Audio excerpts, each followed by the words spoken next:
Hey guys, going through some stuff the other day.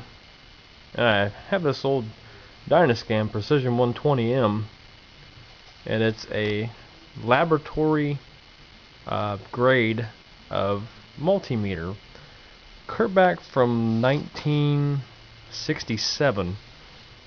And I bought this at an antique store, oh, wow, several years ago. I bet it's been at least 15 years. And with it, with the unit and the test leads, came all the paperwork I needed to acquire parts if I'd ever have to replace anything for all the resistors. It has a really nice layout diagram, gives all the descriptions, tells how many ohms all the resistors are, and the date drawn is actually 64 right here by my thumb.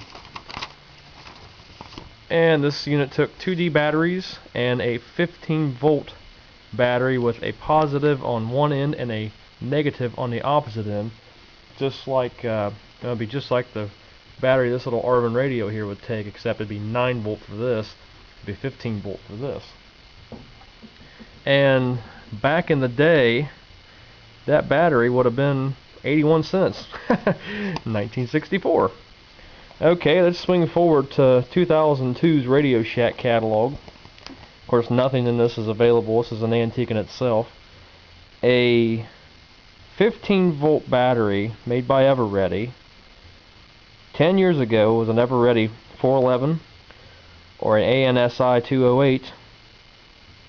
Would have been $7 if you still could have got it, which today, it's completely unavailable. You can't get it. You can order some from overseas. I looked at some people in the UK that still build them, but here in the States they're pretty much non-existent.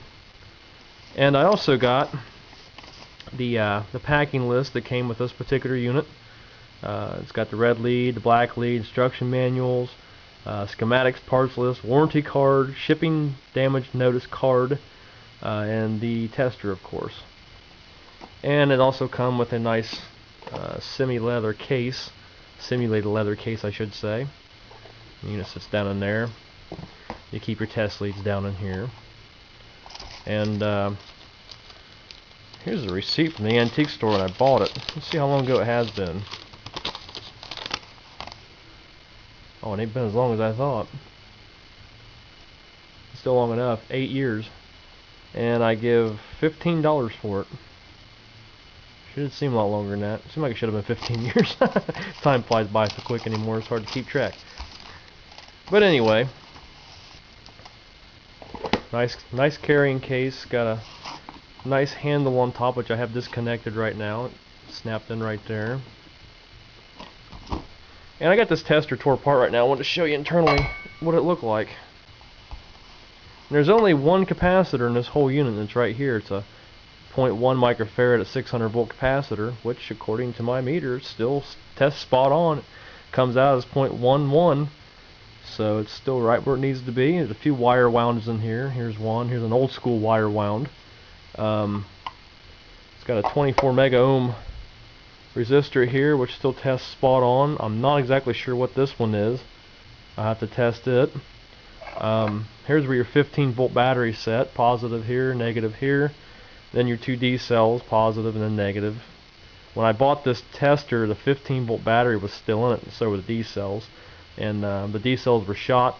The 15 volt battery still tested at 3 volt, and I kept it. I still have it out in my garage, but it's not really good of anything.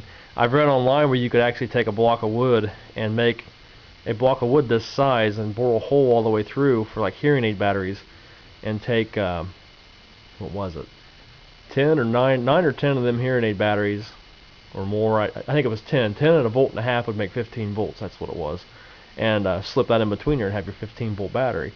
But the one's about as expensive as the other one. And this unit, of course, it's got a glass front on it. And you had a positive and a common. You got a 12 amp.